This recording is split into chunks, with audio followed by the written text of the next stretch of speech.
The College Football Experience SEC 2023 season preview and picks episode on the Sports Gambling Podcast Network's brought to you by our very own Patreon. Yes, score exclusive perks, content, and contests, including our NFL win totals contest with a $1,000 prize up for grabs. Join today at sportsgamblingpodcast.com/Patreon. We're also brought to you by Game Time. Download the Game Time app to get last-minute tickets at the lowest price guaranteed. Use the promo code SGPN. Actually use the promo code CFBX for $20 off. $20 off. CFBX for us college football fans. And remember, as always, too, let it ride. This is Randy Cross. You're listening to SGPN. Let it ride.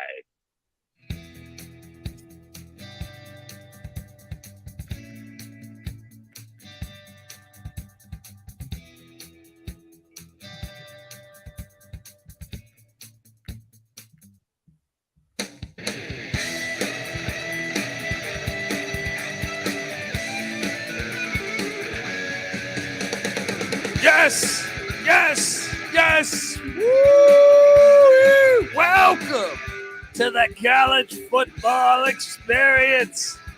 SEC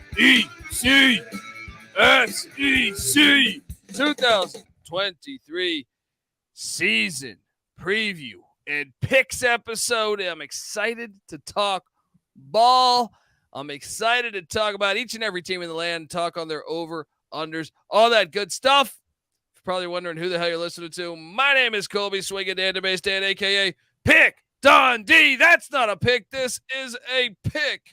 He was raised in the land down under, where a man thinks on his feet, speaks with his fists, and lives by his wits. When Dundee happened, he was a superstar. I'm probably drinking too much and celebrating too much and not sleeping. Would have killed a normal man, but no, that's gone. The medical advice I got from that was like being hit by lightning. Pretend it never happened and get on with your life. What are your chances? Fair? What are your chances of getting out of here with that jacket on? Better than average. I'll drop in a Dundee clip here, Dundee clip there. Shout out to the chat. We're rolling along. And I am excited to talk about Brian Kelly and his family. All right. We got Road Rash Face back in the SEC. Things are going good, baby. And strip club freeze, in my opinion. Big time offseason in the SEC. It does suck to lose our guy. Rest in peace to friend of the program, Mike One Leach. But I know college football is exciting when you can add in strip club freeze and Road Rash Face all in one offseason. I am joined by my co-host. Give it up for former JMU Duke defensive back, the burrito eating, sideline kiss stealing, wheeling and dealing, Patty C in the place to be. Hi-oh. Oh, GBO Farms in the chat saying you guys better be respectful to the greatest football conference in the universe. Well, I happen to think the Missouri Valley from the FCS. Shout out to Garrett Winkler. Dundee might be wearing all black again today, but yes, I just slept in the studio, man. I'm joking. I didn't do it. We are joined by third man in the booth, the DFS god himself, and we are just 1 week away from dropping DFS episodes because we're kicking off. Last time I checked, we still have the kickoff in football, but give that another couple years, they might ditch that. Give it up for the rooftop IPA drinking, homebrew making, tobacco road living, the free lack giving, former Herndon Basketball League MVP, give it up, Red Sea Nick in the place to be. There we go. It just means more. This podcast just means more tonight. It does, buddy. Oh, there we go.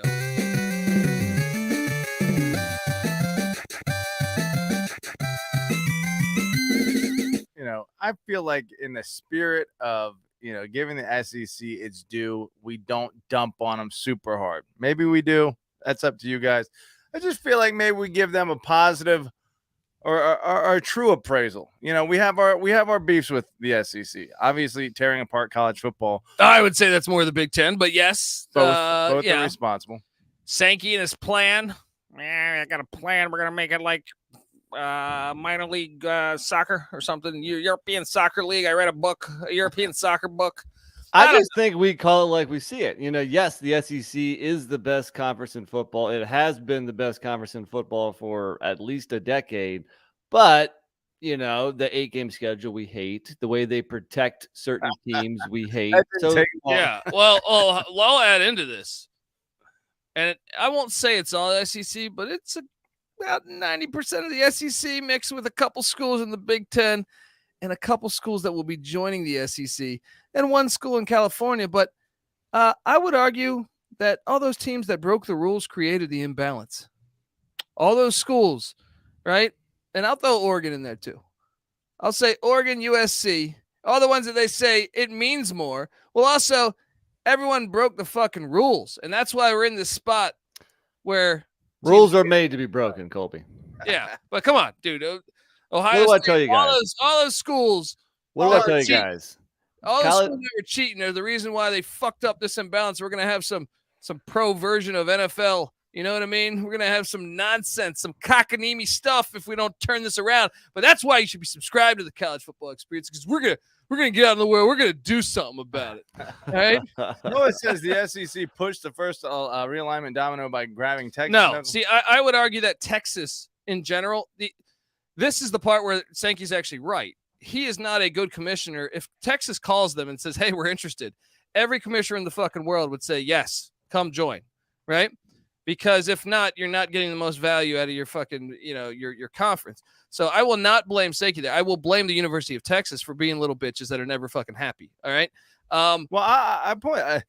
The escalation started a long time ago in like 91 or 92 when I guess the college football NCAA said that you could have a 12-team conference. Obviously, that meant you can't play every team in your conference.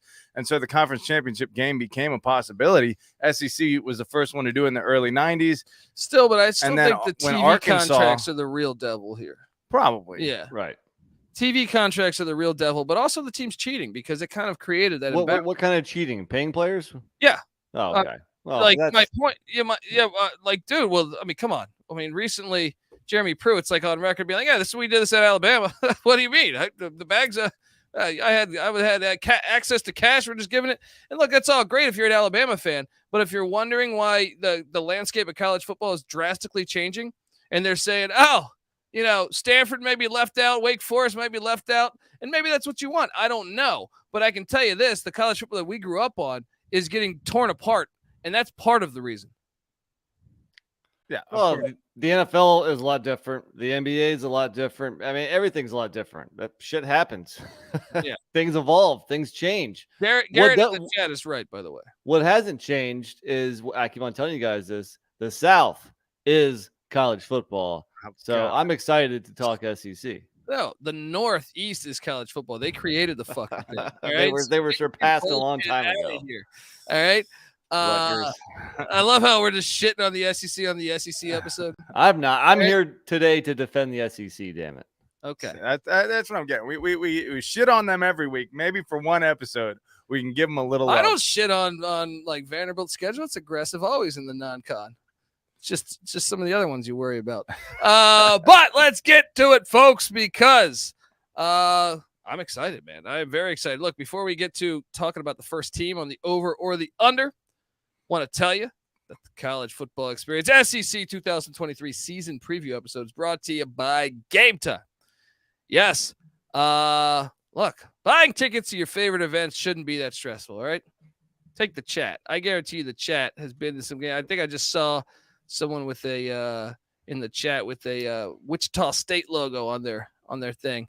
I guarantee you when that Final Four run was happening, Wichita State fans, man, it's probably intense trying to get that ticket to the Final Four with the Shockers. By the way, Wichita State, start your fucking football program back up. But thankfully, there's a thing called Game Time. All right. So I know you didn't have it back then, but Game Time is the fast and easy way to buy tickets for all the sports, music, comedy, and theater near you with killer deals on last-minute tickets and their best price guaranteed. You can stop stressing over the tickets and start getting the hype for all the fun you'll have. Yeah, I mean, you just got to check it out. Forget planning months in advance. When's that ever been a good thing? You know what I mean? Oh, man. Game Time has deals on tickets right up to the day of the event. Get exclusive flash deals on tickets for football, basketball, baseball, concerts, comedy, theater, and more. The Game Time guarantee means you'll always get the best price. If you find tickets in the same section and row for less, Game Time will credit you 110% of the difference.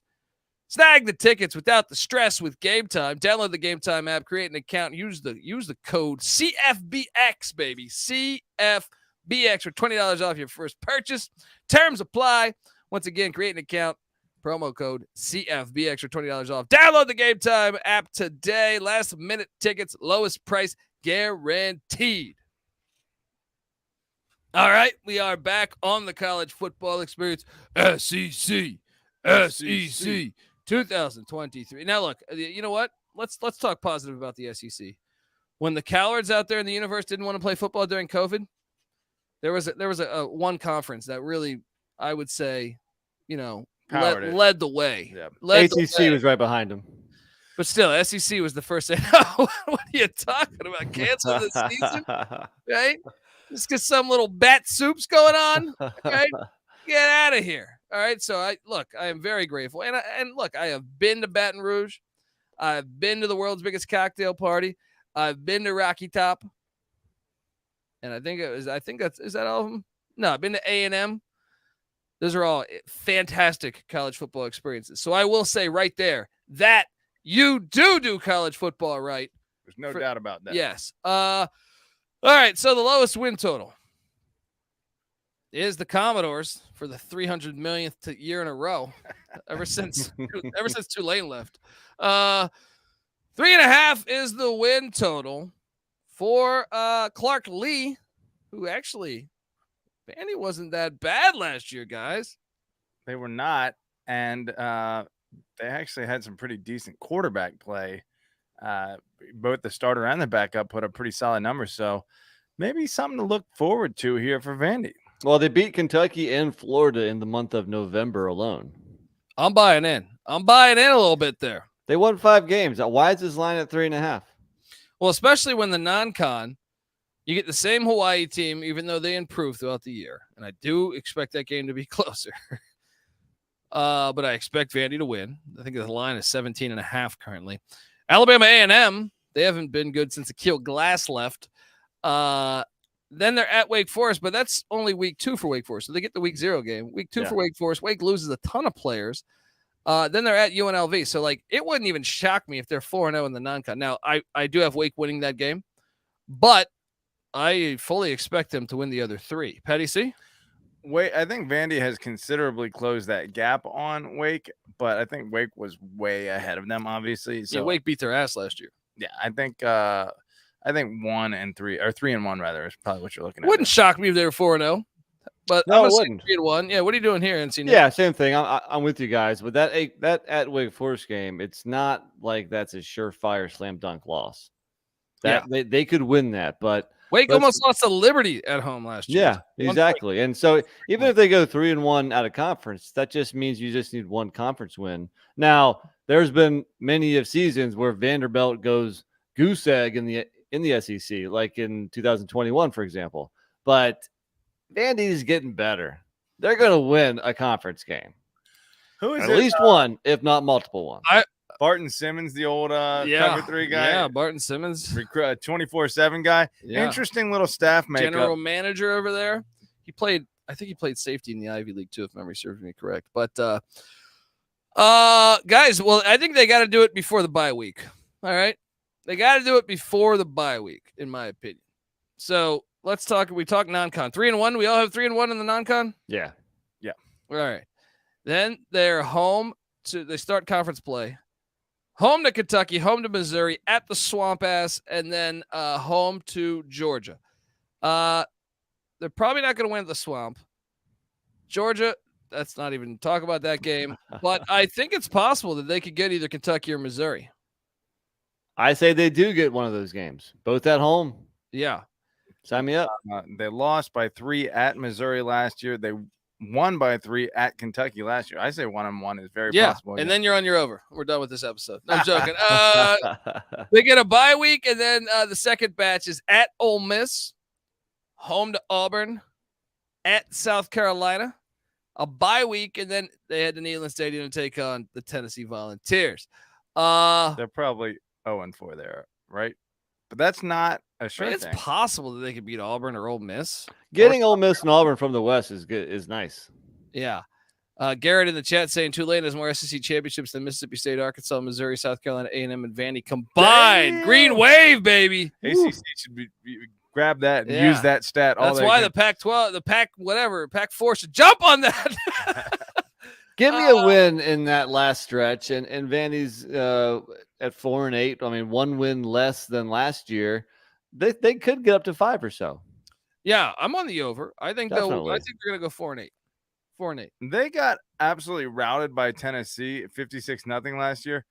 Something tells me that if Tennessee beats Georgia in the regular season on Rocky Top, that Vandy could be the spoiler that screws up and gets Georgia back into the SEC championship game. I don't know why I believe that. It feels like Vandy's creeping up, and I don't know if Tennessee would overlook them, but that would be fun.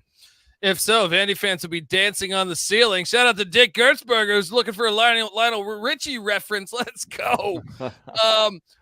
Yeah, I mean, I'm not locking it. Anyone locking it? I thought about it, but I'm going to refrain. I'm close to locking it, but Yeah, I feel pretty good about the over. Forced me to lock up a few more. Like, I think this is highly likely that they win 4 at least. They're gonna go 3-1 in the non-con minimum, and then all they got to do is win one more. Well, what did they do in the SEC last year? Beat Florida, beat Kentucky. Wins, yeah. Were they even close against anyone else in Missouri. the SEC? Oh, Missouri, that's right. Noah's trying to twist my arm because I did lock up Vandy on the over last year, and it hit. All right, Noah, let's do it. Let's start things off with the lock. He talked me into it. Nick locking up the Commodores over 3.5 wins. Gosh, I mean, I'm so close to pulling the trigger, but I'm not going to do it. I am curious. No, Vanderbilt is like the quintessential team of like the rising tide does not float all boats. You know, I guess financially it does. Vanderbilt still makes a ton of money. They're a dynamite baseball program, but they suck at football. And non-conference? They're not super competitive with good teams. You know, there's going to be a basement. I think that's a return game at UNLV, and UNLV came to Nashville and beat them a couple of years ago. So maybe yeah, I think you're right. Maybe we shouldn't just count our chickens here. But 60th in the national composite talent-wise. That's a little higher than I would have thought. Let's talk about Patty C, you're not locking that, right? No. Okay. No. Second team we go to talk about is the second lowest win total in all the SEC is the Florida Gators. What is happening in Gainesville? Good all right. question. I mean, Tom Petty passes away, and the next thing you know, the football program's in the shit. You know? Gainesville never recovered. They haven't. 5.5? When's the last time you saw the Florida Gators at the 5.5 win total? Long time ago. I can't recall, but looking at their schedule, and I know we don't want to bring up preseason ranking, but they play 5 top 15 teams. Yeah. Which probably means their schedule is kind of light because the preseason rankings are really normally way the fuck off. They had A&M, top 5 a year ago? But yeah, I get your point, buddy. But I mean, they're playing Biff Poggi. There's no way they're winning that game. You know? Exactly. But look, Billy Napier, jury's still out big time. Graham Mertz never really looked good at Wisconsin. We'll see if a change of scenery does him well. Their talent level is definitely not as high as it was when they were winning more than 5.5 football games. And the schedule is really tough. The non-con is challenging at Utah on a Thursday night. Right, Utah's 19-0 in their last 19 home games. Home to McNeese, that's not challenging. Home to Charlotte, that should not be challenging. And then at at home against Florida State. They're good. So 10 Power Fives, that is tough. But What do you guys think? they could go 3-1. I'm gonna say 2-2, but they could. That game against Florida State, I could see Florida ruining what could be a special season for the Noles. Let me ask you something. If Cameron Rising is not available to start, their backup just tore his ACL at Utah. So they would be on their third string quarterback if that happened. I still don't see them winning at Utah. I don't either. But I don't either, but I was surprised by it last year. I mean, Utah should have won that game. If you watch that game, like Utah moved the ball better, in my opinion. It didn't surprise me that they beat Utah in the swamp last year. I think I picked Utah, but it didn't surprise me. I didn't bet on it. Watch Graham Mertz throw for 500 and live up to his 5-star. I mean, they did almost beat Florida State last year. That game was pretty much. That's what I'm saying. They could go 3-1. In Tallahassee. They could go fucking 4-0, especially if Utah's quarterback situation is that bad. But Billy Napier, year one at Louisiana, 7-7. They were 5-7 before he got there. 7-7 year one, then 11-3 year two. Problem is that was the worst division in football. That's why I was a skeptic on the hire of Napier. Look, they're going to be dogs against Utah. We know that. That line's already out. They'll be dogs more than likely against the Seminoles. I'll go with 2-2, but it wouldn't shock me if they're 3-1. All right, conference play starts Saturday, September 16th. They host the Tennessee Volunteers. Then after taking on Charlotte, they are at Kentucky, home to Vanderbilt, and at South Carolina. They've had Carolina's number even last year in a bad year for Florida. They still beat the piss out of Shane Beamer and the Gamecocks. Guys, how many times has Tennessee won in the swamp? Should we circle that one as like a pivotal game on this total? Definitely. I'm curious. I don't. Can know you the look answer. that up right now? Yeah. Can we get stats on that?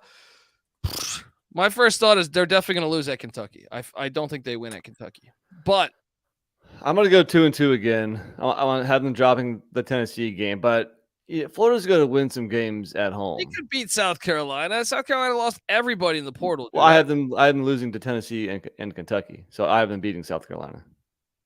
Okay. They've I'll join you on won- that. I'll join you on that. Give me those 2 wins too. But when's the last time Tennessee won in the swamp? They've won twice in Gainesville since 1971. Damn.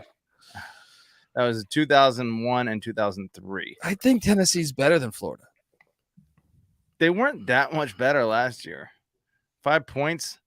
I mean, Florida has talent. They're number 2 still, obviously, in the SEC East in terms of national talent composite. I want to say number 12 overall or 14 overall. Still pretty good. I don't think they're gonna. I think Tennessee. I think they'll be better, but not as good as Tennessee. I'm with you. 2-2. Yeah. So that would put us at 5 wins, and then the second half after a bye week, they get the world's biggest cocktail party on That would Halloween. put me at 4-4. Did I say 5? Yeah. Oh yeah, because we all did 2-2. What am I talking about? Yeah, 4-4 for all of us, and then you got the cocktail party on October 28th. Home to Arkansas. Arkansas's never won in the swamp. At LSU and at Missouri. I think they're definitely losing to LSU and Missouri. And Georgia. They're definitely losing to Missouri. Yeah, I feel like they get their ass whooped in Columbia. Isn't that? Don't they have a history of losing in Missouri? It's a Really? strange road trip, and especially when you get it November 18th when it's cold. In 2021, when they were a better team, they lost in overtime at Missouri. Yeah, that's what I'm saying. Like I feel like Missouri normally gets them in Columbia. In 2017, they got beat 45-16 at Missouri. Yeah, that's what I'm saying. Missouri in Columbia fucks them up. That's a really weird stat that I had not picked up Well, on. it's cold. That's like the one SEC spot that's like Yeah. you're going into like legit, Chilly cold weather. weather. Yeah. I have them beat it. Give me the Arkansas one. So how many wins with it? Damn, it's 5. That's 5. I'm on the under. I can't. And even with that, like The number's Arkansas could 5.5. beat them. Arkansas could beat them. Yeah, but Florida could also beat either Utah or Tennessee or Missouri or Kentucky. So I don't feel good about this at all. But I'm a slight lean on the under, probably 5-7. I think so too. Let me ask you this: that would put Napier, if he goes 5-7, he would be 11 and 14 in 2 years. Would that get him a third year? Folks in Gainesville They have a short leash in Gainesville. Look, since 1980, this team has not gone bowling twice. That was 2013 and 2017. So, I think bowling is kind of let me look at this schedule one more time to make sure they're not going to get to 6. I don't know that I'm going to go with 3802 says Urban Meyer's back next year if they fire Napier. They could easily get to 6. There's definitely Yeah, they could win 6 or 7 games for sure. Well, especially with the Utah quarterback, like I understand Rice Eccles is like one of the hardest places to play in the nation. But if you tell me they're starting the third string quarterback, sure. Now I think Cam Rising is going to play, but he did tear his ACL in January. How healthy are you going to be? I don't know. Let me ask you this. Stylistically, Talking to the mic. Sorry. Dan Mullen, obviously doing that kind of power spread stuff. Billy Napier's system, is it a huge transition from that to can we see year 2 be, because of the system being they were like further developed? They were like a shitty offensive team at Louisiana. Really? Yeah, they were. Yeah, they had a lot of talent, but they were some games they would, the defense struggle to score 24. Interesting. I'm going to lean to 6 and say over, but I am not confident on that at all. Okay. Yeah, I don't know. Let's hop over and talk about the next lowest win total, which is the Auburn Tigers. No, I'm sorry. It's South Carolina, the Gamecocks. What happened here, man? This was one of the more perplexing off seasons. You have South Carolina, which really turned a corner to me, right? It really turned a corner the final month of the season, right? Definitely. Beating 2 top 10 teams, yeah. Well, because if you look before that, they hadn't beaten nobody good. Right. Nobody good, right? And if anything, like they had looked a little shaky, even in some of those outings. Like I remember that Georgia State game, if it wasn't for 2 block punts, I was like, this team kind of sucks. Everyone left in the portal. So I was buying in. I was like, Beamer's really doing this. And then the portal, holy hell. So they obviously had a terrible offensive line a year ago. They were a terrible rushing team a year ago.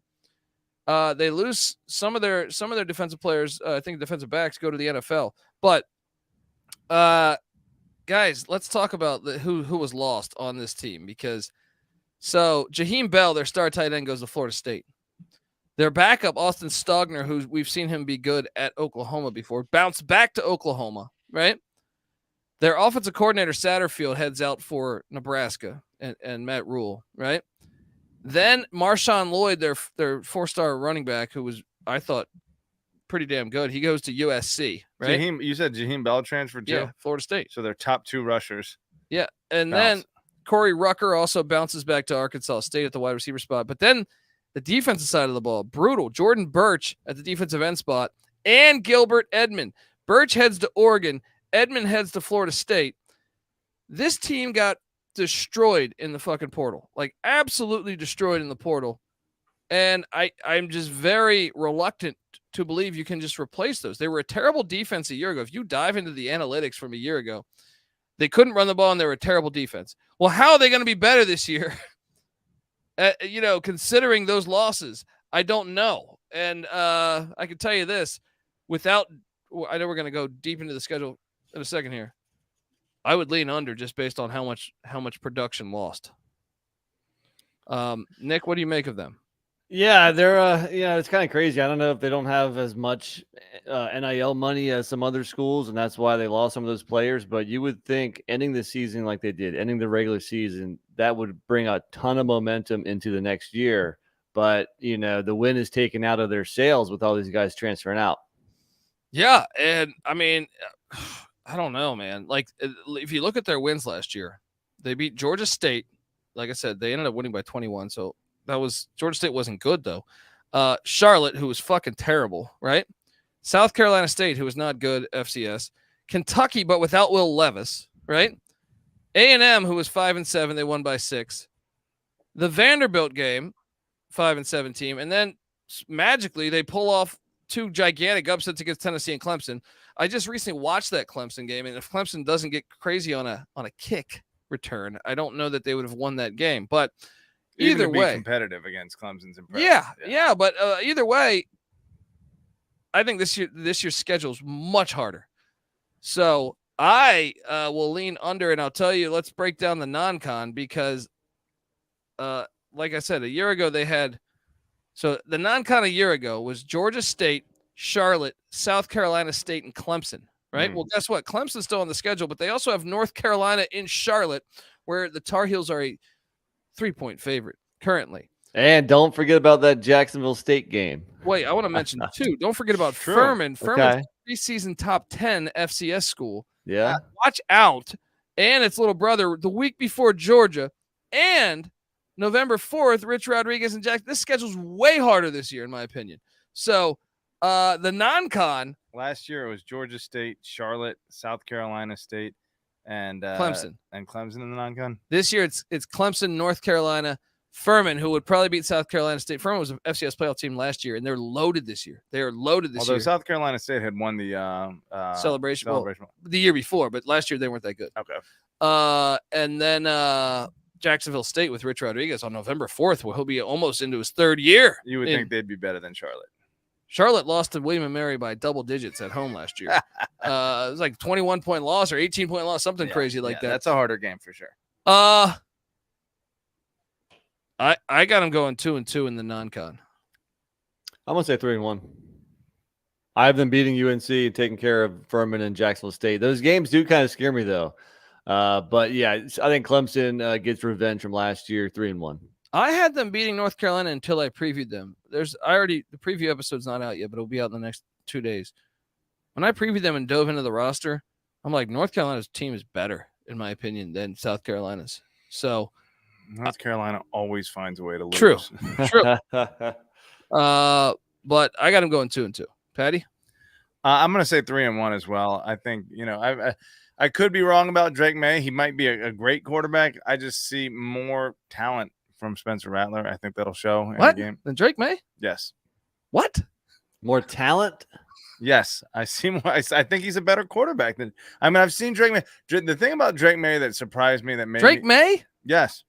I know everyone's saying he's the number one quarterback. Spencer Rattler is like the most inconsistent quarterback in college football. Spencer Rattler was pretty darn good last year. Let me see if I can. No, there were certain games he was not. 66% completion, a lot of interceptions. I'll say 18 touchdowns, 12 interceptions. You need to improve on that. But the first 5 games or first 3 games, he threw 5 interceptions. This last half of the season, they would trade Spencer Rattler for Drake May right now. Well, look, I'm just saying what I'm looking at, okay? And I'm more impressed with Rattler. He may be a cancer in the locker room. We don't know that. Maybe he's not. But I don't know what's in his beverage over there. Just not that impressive. all the hype, to me, is just a bunch of talk. And North Carolina finds a way to win that game, lose that game. I can buy into that. But so I'm going to say 3-1, but I can see 2-2 as well. I mean, especially with the Jacksonville State game. I even think Furman's going to give him a game. So 2-2 for me, 3-1 for you guys. The conference play starts at Georgia, September 16th.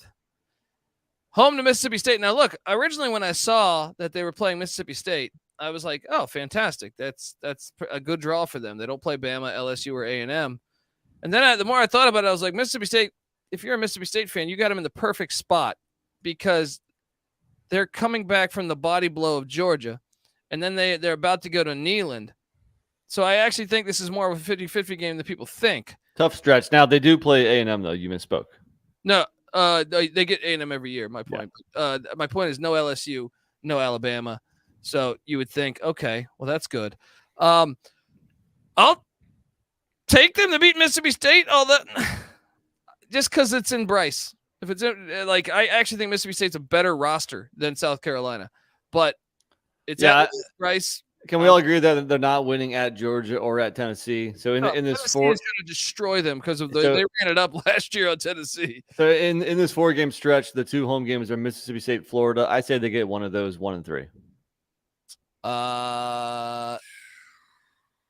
Wait, between Georgia, Mississippi, yeah.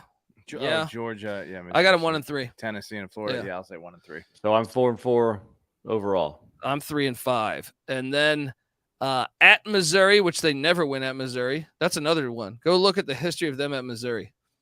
At A&M. Tough little back-to-back roads here. Home to Vandy and home to Kentucky. I got them winning one more. Guys, I think 4 or 5 is what we're looking at here. I'll give them 2 more out of that. And Nick, we had them 4-4, so that puts me at 6.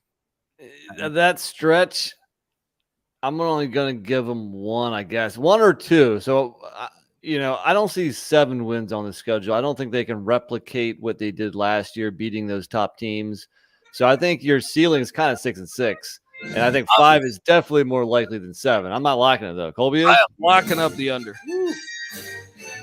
I actually, this schedule is really hard to me. Like, the Vanderbilt game, even the FCS they put theirs, I would not be shocked if that's a tie game in the fourth quarter, right?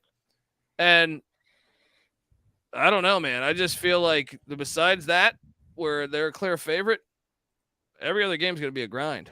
Yeah. I had them at 5 or 6, and that was beating UNC, which was definitely a 50-50 game. So their offensive line was terrible last year. Their defense loses a ton. I don't see where the excitement is on, or the optimism on South Carolina being better this year. Well, I think they just got better throughout the year. Even the Notre Dame game, went back and watched. They lost all those players. Yeah, I mean, it hurts, and I agree with you guys. I think you got to lean under. I mean, Shane Beamer though, year 1 6-6, year 2 8-4. He's trending in the right direction. He's got a 5-star stud quarterback, but the schedule's hard. I agree with you. So I'm going to lean under, but definitely not confident in that. Oh, I love the under. Lock it up. All right. Look, I want to tell you folks out there that the college football experience is brought to you by Sports Gambling Podcast, Patreon. Yes. Sign up for the Patreon to get access to exclusive contests, including our NFL win totals contest with $1,000 first place prize on the line. Besides season-long contests, they also have weekly contests just for the patrons, plus a monthly SGP Stories podcast, completely ad-free and full of behind-the-scenes stories from SGPN. There's even a Discord channel just for the patrons. Only you can prevent corporate gambling, so do your part and sign up today. SportsGamblingPodcast.com/Patreon. That's SportsGamblingPodcast.com/Patreon. All right. We are back talking SEC football. Shout out to the chat. Everyone's moving along, talking, having fun. Next up, we go to the Auburn Tigers and Hugh Strip Club Freeze. 6.5 is the over-under. Curious. I mean, obviously getting Peyton Thorne was huge because I was leaning before they had no quarterback play. Calzada had left, and I was like, this team's going to suck this year. When they got Peyton Thorne, I was like, okay, because I really liked the other moves they did in the portal before Thorne. Thorne was like a late addition they got in, I don't know, like May. And I was convinced that I was like, this team, I don't know about year 1. But now you add an experienced quarterback who's won a lot of games, and I can see a path, and I like what I see. The non-con is fucking laughable. All right. Home to UMass. At Cal Berkeley. Home to Samford, who is a good FCS. And home to New Mexico State. Oh, hey! Did I say non-con? I'm sorry. That's a conference game. Home to New Mexico State. See, at least South Carolina is playing, teams close to them, decent teams like Jacksonville State or Furman.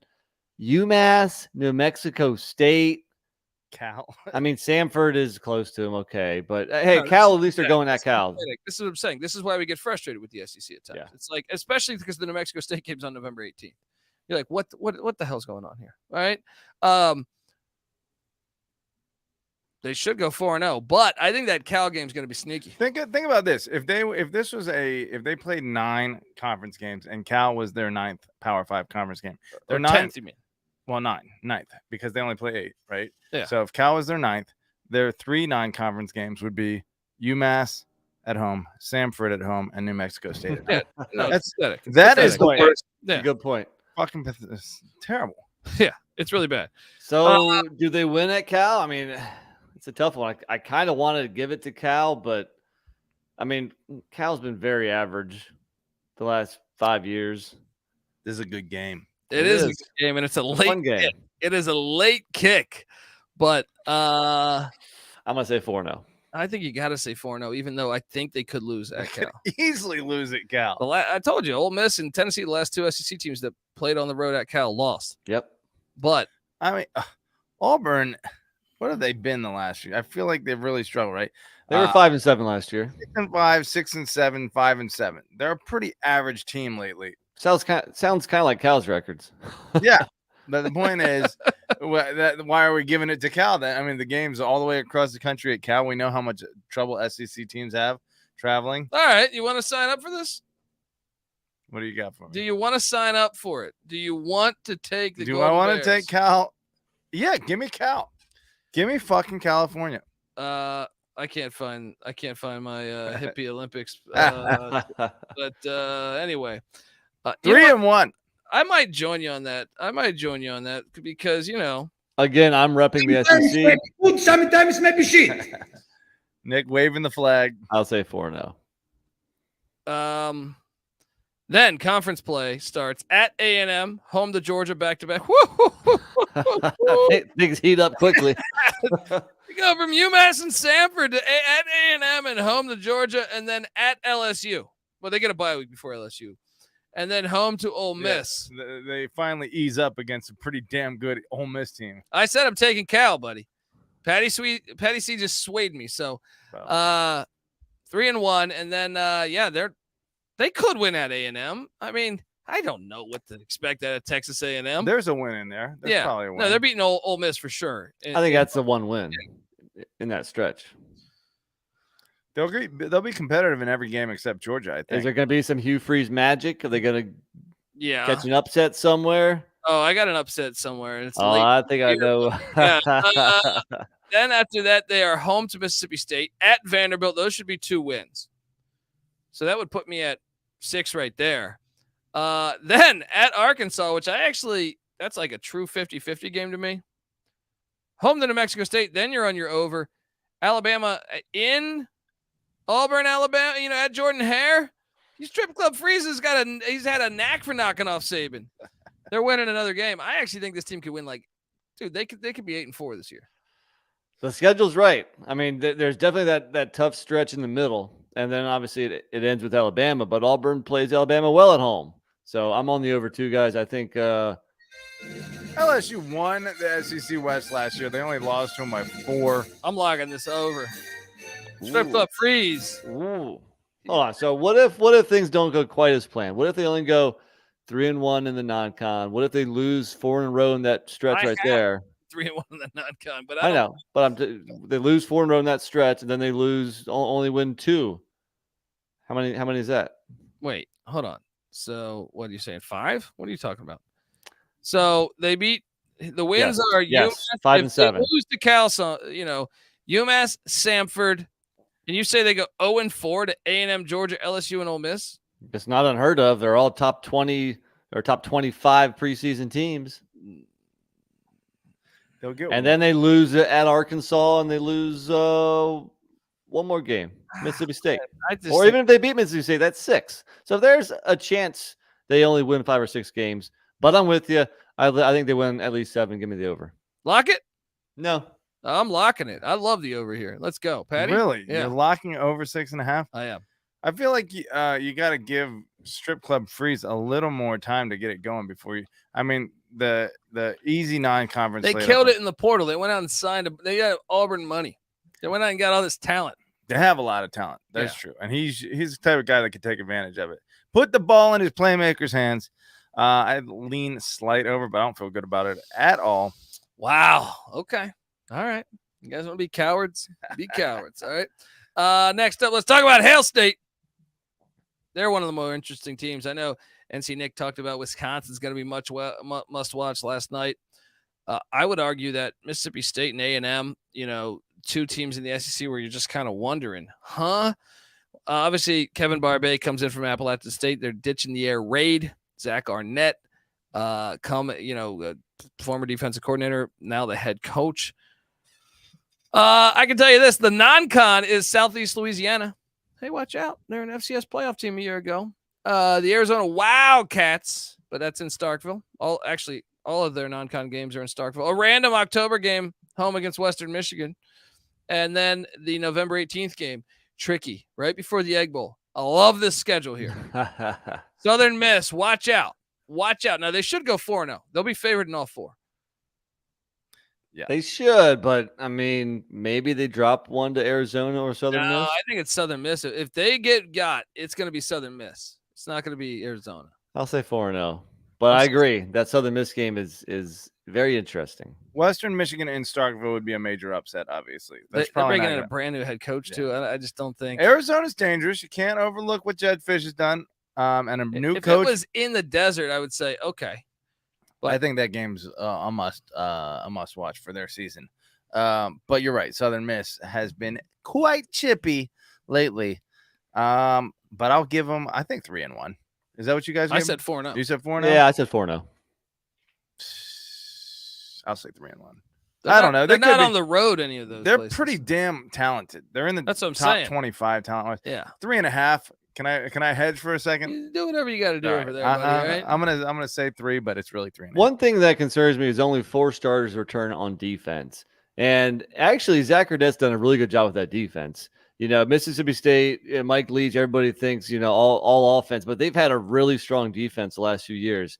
I wonder if they have some backups ready to step up and play at that level, or if the defense is going to take a hit some. Because if the defense takes a hit, we have no idea what to expect from the offense. Well, they're home to LSU early in the year. Home to LSU, at South Carolina, home to Bama. Woo! In September. And at Arkansas, if you want to look at it at a 4-game stretch. They're getting one of those. It's either Arkansas or South Carolina. They're getting one of them. 0-4. I got them at 5 wins now. Because the winnable games are on the road. You want your winnable games to be at home. Arkansas lost everybody. I mean, I understand Mississippi State lost everybody too, but I'm saying that is like a 50-50 game to me. At Arkansas? Yeah. It's pretty darn close. Mississippi State probably, would you say that? I mean, similar talent level. I don't know. What do we? Both experienced quarterbacks, new offensive coordinators. Yeah, Rodgers has been doing it for a long time. I don't care if it's been in a different system. The guy has experience playing quarterback, throwing the ball around. All right, second batch here at Auburn, home to Kentucky for homecoming. At A&M, which they've actually had A&M's number, I feel like. And then the Egg Bowl, home against Ole Miss. They're going to go 2-2 there. I got them beating Kentucky and Ole Miss. That sends me to 7-5. That is an overplay, but I think the number is dead accurate here because I think they're either going to be 6-6 or 7-5. I'm not quite as high as you. I think they're more like a 6-6 team. I'm on the under. Well, the number's right though. Like to me, it's either 6 or 7. I agree. I'd be shocked if it was like 4.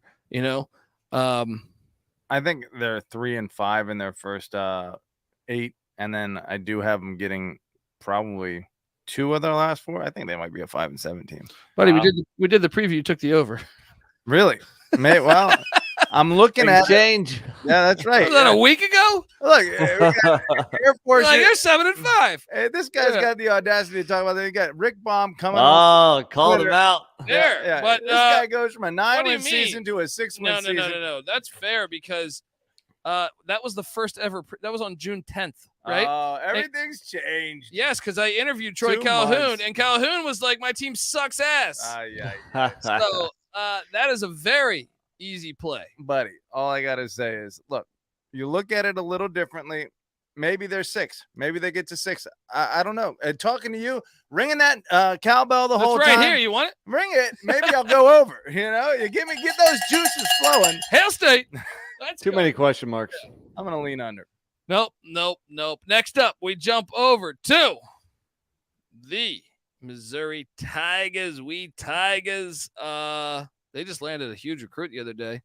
Fucking Eli Drinkowitz. He got 9 lives. All right, he's doing the damn thing. He's still recruiting pretty well. Still recruiting well. And look, 6.5's the win total. The non-con, home to South Dakota, the Coyotes.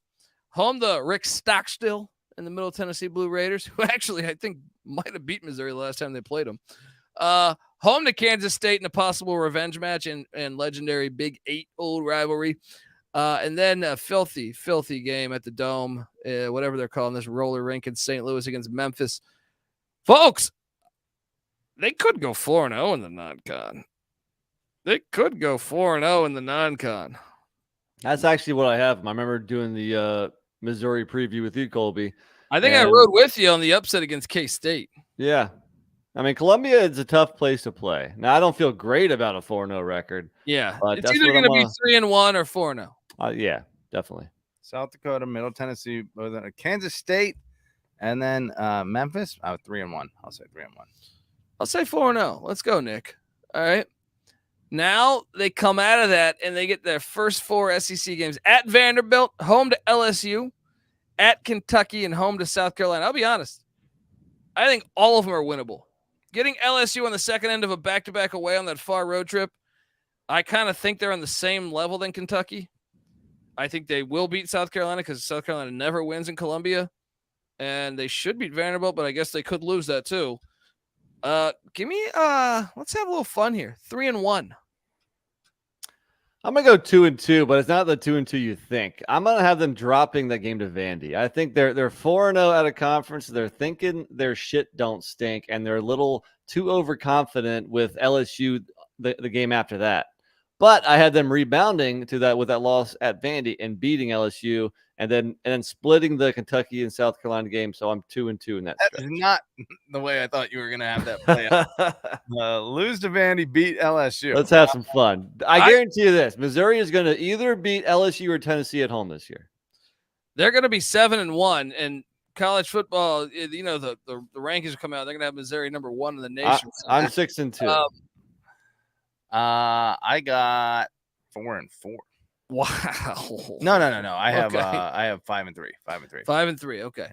They get a bye week before they head to Sanford Stadium between the hedges. That's a loss. Then they're home to Tennessee and Florida before they take. This is a nice schedule, man. I get it. At Georgia's brutal, but the fact that all of their away games at Arkansas, at Georgia, at Kentucky, at Vanderbilt, that's it.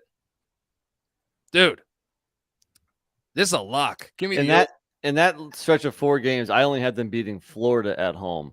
If you remember, they've been awful on the road in SEC play under the current head coach. They are just 3-11. You know what helps that though? At Vanderbilt, at Kentucky, at Arkansas. I had them losing at Arkansas. I have them going 7-5 though, so I am on the over. Dude, this is a lock, right? 6.5. No. Brady Cook, the quarterback, 65% completion percentage, 2,700 yards, 7.1 yards per attempt, 14 touchdowns, 7 interceptions. Do you need to see more from the quarterback? They went out and got the Tedford offensive coordinator for Fresno. I think that's a good flinging hire. the ball around a little bit. If they have the right quarterback, though, that's a big question mark. They get your boy Jake Garcia behind him. Well, now's the time. Now we find out if he really is any good. Should I lock this? I don't know. Gosh, let me think about that. I think you're reckless. I think you're reckless to lock this. Really? I think it's a great. If you're a Missouri fan, I think it's like the best schedule you could possibly have. I mean, they could lose to Kansas State. That's what scares me. That's what they could lose it. The Big 12 champ. Yeah, they damn well could lose to Kansas State. Yeah. What are you doing, Pat? Are you on the under? Under. Wow. 6-6. All right. Look, we got what? How many deep are we right now? We are okay. One more. The Kentucky Wildcats are sitting at 7 wins. Remember, Stoops got the greatest contract in sports other than Bobby Bonilla. And, what is he? All he got to do is he's got to hit 7. He's got to go bowling. I think hit 7 or maybe it's 6. I forget. But they hit 7 last year. Yeah. He gets like an extra $2 million or something crazy. I forget. But the non-con's a fucking joke. Home to Ball State, home to Eastern Kentucky, home to Akron, and goodness, at Louisville. Dude, look at this start to their season. You want to talk about them being preseason top 10? Or not they'll be top 10 by September 30th, all right? Because they're going to beat Ball State. They're going to beat Eastern Kentucky. They're going to beat Akron. And then they have at Vandy and home to Florida. I have them 5-0. Of course. They've been owning Florida in Lexington lately, so 5-0. Yeah, 5-0. I mean, are we going to do non-con for? They're I know. 4-0 in non-con. They're 5-0 to start. 3-1 in the non-con. You got them losing to. That's the one. Look, Braum is a Louisville guy. It is personal. Well, it They better are be getting personal. beat this year by Braum. Now I got to pull this up because I do believe Kentucky's been whooping that. They ass. have. They had to go get one of their own to make this thing Well, equal again. They better get it going quick. Last few results here, 4 in a row for Kentucky. None of those games has been closer to 13 points, which was last that's your year. boy Satterfield. Look, you got Cincinnati in the Big 12 championship. 46-point loss, 32-point loss, 31-point loss the 3 years prior to last year. They finally closed to 13 last year. That's Satterfield closing the gap. Actually, before they got there, they won 44-17. So maybe he's not that good of a coach. Anyway, I might ride with Colby here. I think that Louisville crowd is going to be absolutely nuts. Dude. I'm telling you, Braum is winning this game. Like So, I feel yeah. very good about that. 3-1 out of conference. I agree. that would be impressive. I'm going to say 4-0. They got the better quarterback too. Don't look now, but everyone's on Devin Leary's nuts. Jack Plummer's better. Jack Plummer is nice. Okay, conference play. At Vanderbilt, home to Virginia. At Vanderbilt, home to Florida. Florida, Virginia, potato. This game. At Georgia, home to Missouri. Florida people are just puking right now. Like I said, I got them going. Man, they could go 3-1. I think I'm going to go 3-1 there. So I am at 6-2 so far. I guess you're right. I think I got to do it. Okay. Wait, are we going in the chronological order? First 4 SEC games. Okay, Vandy, so Vandy. Florida, at Georgia, home to Mizzou. I'm going to go 3-1 there. Florida and Missouri, they're going to drop one. They go 2-2 there. 2-2. Who's the second? You have them losing both of those? Well, Georgia, right? They Oh lose. no, I got it. Okay, yeah. Okay. 3-1. Then they get a bye week. They're hosting Tennessee. Tennessee's owned them lately. At Mississippi State, then home to Alabama, and then at South Carolina. Getting Alabama's not fun. But So I think they win at least one of those, which gets it to 7. And there's a possibility they could win 2, which is more likely than winning none of those of that stretch. So I'm on the over. I'm on the over too. I mean, I don't feel great about it feel though. good about this one though. Yeah. 7-5, but that non-conference slate is such ass that they probably hit the over. That's a way to start. I mean, see, all right, this is why we have some problems with the SEC. Their September is Ball State, Eastern Kentucky, Akron, Vanderbilt. Yeah. Jeez. I actually think Eastern Kentucky could be the best team that they play. The Colonels. Yeah. The FCS is just holding it down. Parker McKinney. All right. Let's. What has Kentucky done like record wise lately? They got like eight wins every year. They had a 10-win. 7 or 8. Yeah. They've been. Hold on, let me get this pulled up. Sorry. Last few years, They're in the MAC, by the way. If you look at how many MAC games they play, they fund the MAC. under Stoops, 5-7, 5-7, 7-6, 7-6, 10-3, 8-5, 5-6, 10-3, 7-6. It's 7.5 usually. It sounds like where they're sitting lately. So I'll lean slight over on 7. Definitely not locking that one up though, because they do draw Bama, and so I don't know. We'll see, folks. This concludes the A side of the SEC preview. Make sure you check out the B side. If you're on YouTube, stay put. You're good. YouTube.com/The College Experience. But hang tight. And we're back on the College Football Experience SEC 2023 season preview and picks episode. Go listen to side A where we had the lowest win totals. Yes, trajectories, as Noah was saying. Let's talk Vandy up, right? Yeah. Agreed.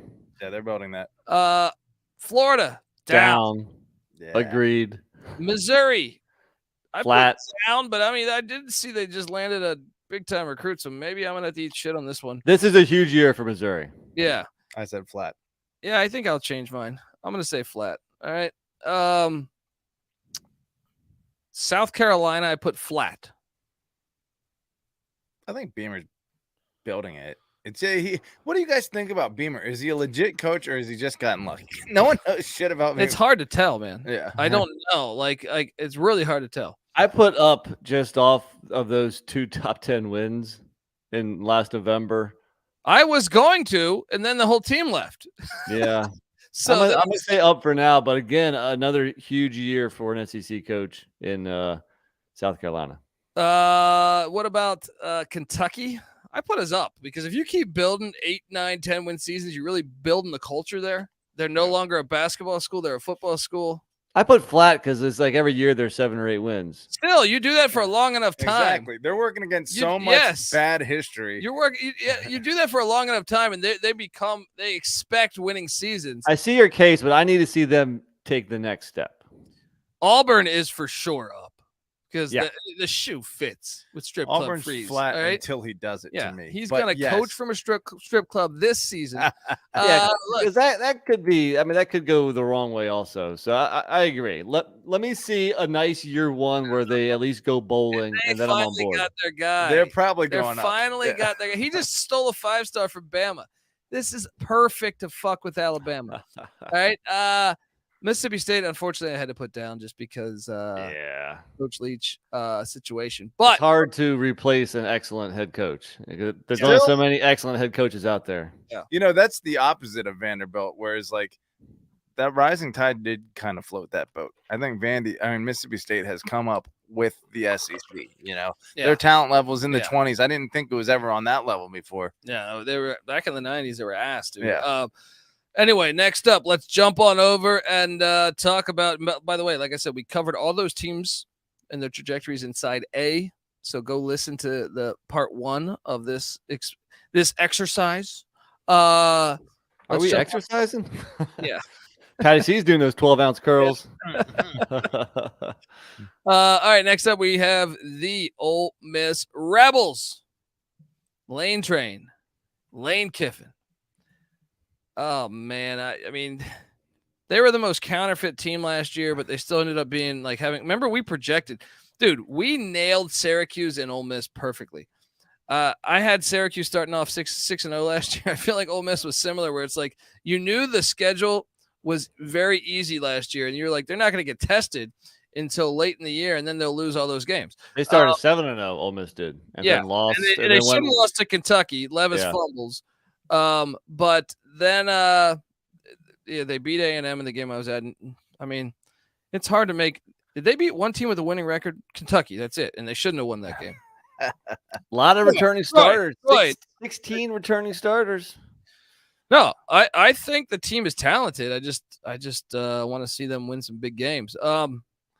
The non-con. Let's talk about this one here. The Mercer Bears. Not a terrible FCS. Then at the Green Wave of Yeoman Stadium, Willie Fritz. That's a loss. Woo! And then home to Georgia Tech. Mercer might be a tougher game than Georgia Tech. And then ULM on November 18th. Never fade a Bowden in a November game. They could be 4-0. 4-0. I think you got to favor them 4-0. Tulane's better than them. But It's Ole pretty Miss close. has one of the top 10 offensive lines in the country. And I think that running game is just going to be too much for the Green Wave. 3.5. All right. But maybe. Then how about this stretch right here? At Alabama, home to LSU to start SEC play. Woo! That's 2 ass whoopings. Yeah. Then home to Arkansas, and then bye week and at Auburn. I only have them getting 1 there. I have them losing at Auburn. I think I agree. I'm on board with that. So that puts me at 5 wins. The number is what, 7 or 7.5? What did I say? 7.5. Wait, you had them 4-0. Yes. And then you had what, 1-3? So 5, Yep. 5-3, 5. I'm with Colby.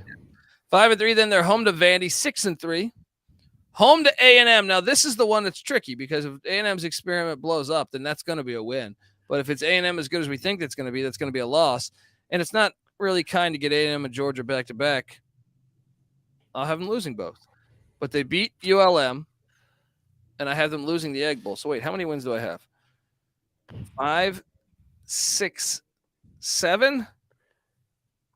I mean, this is another one where I think the number is exactly spot on. I think they're either going 7-5 or 8-4. I'm going to lean towards all that experience returning with how well they did the transfer portal. I'm going to say over. I'm going to say they go 8-4. I think the number's spot on. And I think Spencer Sanders is better than whatever. I don't think he's going to start, though, from what I understand. That's my problem. Like, does he get in at some point? I don't know. Jackson Dart, I haven't been completely impressed with. Will he try a 75-yard field goal again? Hopefully. 10-2, 8-4 in 2 seasons at the helm, Lane Kiffin. But I feel like 7 is where they're going to we're end giving up. him that Tulane game.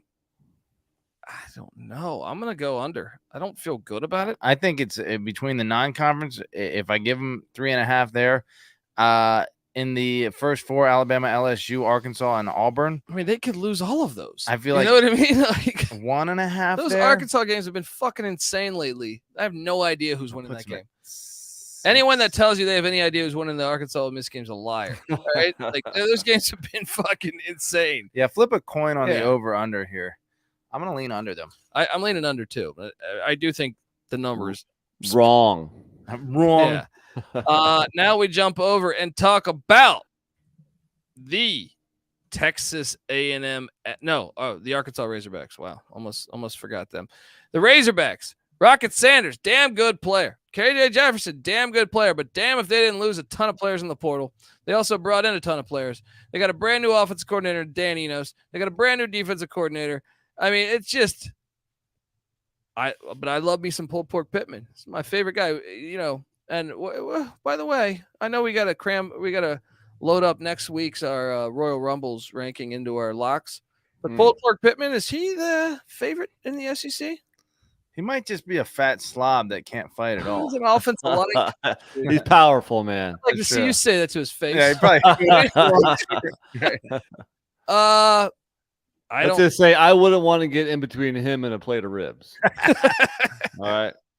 Oh man, the non-con is home to Western Carolina. Watch out for the Catamounts. Shout out to Weehawk. Kent State's the worst team in the FBS. Then they're home to BYU. Little Mormons. The Mormons heading to Fayetteville. That's going to be a fun weekend. And then on November 18th, classic SEC move. The airport comes to town. 4-0. Yeah, I think they should be 4-0. You think they get BYU at home? I do think they get BYU at home. I think they should be. 4-0. 4-0. What's that number? 7.5? Yep. No, So- flat 7. So then they got the Southwest Classic at this terrible fucking stadium. I cannot wait. They're moving this thing out of Jerry's World soon. Are they? Yeah. Thank I God. think it's only got one more year. Yeah, that game. Don't forget at LSU first. Yeah, so conference play at LSU. The A&M games are always wild, even though they play it at the filthy roller. That's rink. one game that is going to be so much better on campus than in fucking Jerry's. This Neither of those bullshit fan corporate bases NFL game, yeah. are like these little domes. Yeah. Yeah, they're both outdoor fan bases. At LSU, neutral site versus A&M, then at Ole Miss. Dude, this is where they spend a month on the road. Look at this. They're in Baton Rouge, then Arlington, Texas, then Oxford, Mississippi, then Tuscaloosa, Alabama. This is why we get mad. They would never do this. They would never do that to anyone else besides Vanderbilt and Arkansas. And they do it all year. the time. Yeah. That's why we get super pissed off. Wasn't Arkansas's AD the one that Pointed it out. yeah, was called like, it hey, out. we're getting Yeah. fucked again? That's a month on the road right there. They're not going to win any of those. Nope. Wait. At LSU, Texas A&M and Arlington, which is essentially a road game. Yeah. At Ole Miss and at Alabama. They give them Bam on the fourth end of that? If I'm giving them the BYU game and calling them 4-0 in the non-con, then I'm going to call them 0-4 in that stretch. Yeah, 0-4. So 4-4. They're home to Mississippi State. True what the fuck game. Then a bye week. Then they're at Florida, home to Auburn, home to Missouri. I think they can get 2 of those. Yeah. I think they get 2 of those, go What's 6-6. Yeah, So they might go 3-1, which would put them at 7, but the number is 7, and I feel like 7's the ceiling. How do they give them a month on the road? I feel pretty good about this under, but last time I locked them up with an under 2 years ago, I think they went 8-4. I'll say the under 2. I'm not going to lock it though. Yeah. Kendall Briles gone. Although with Pulled Pork Pittman, you would have thought that running was their What are they going to do offensively? Dan Enos is there. What's his background? Where was he at before? He was at Miami when they were ass under Diaz. All right. All right. So maybe lean He on. was with Saban before that, though. Well, who wasn't with Saban? Yeah. before that? All right. I'm on Arkansas. Yeah. Under. All right, folks. Want to tell you the college football experience SEC 2023 season preview and picks episode. It's brought to you by Game Time. Buying tickets to your favorite events shouldn't be stressful. All right.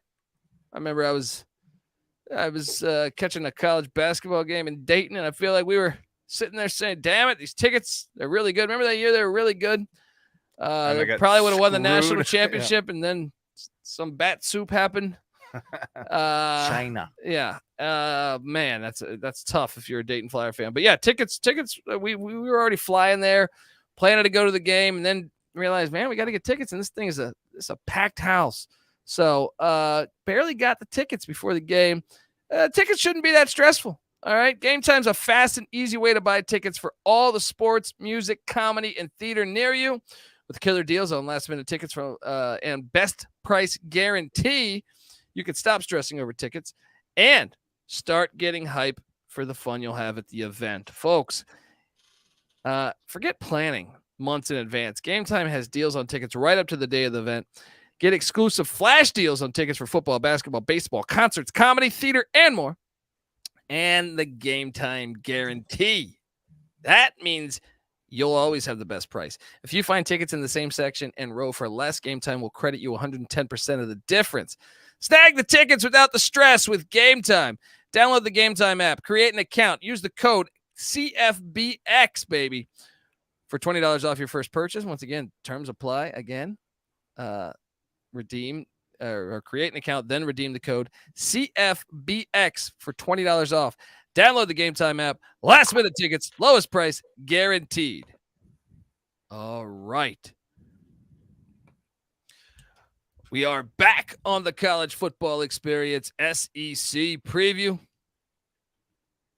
We got chat rolling along.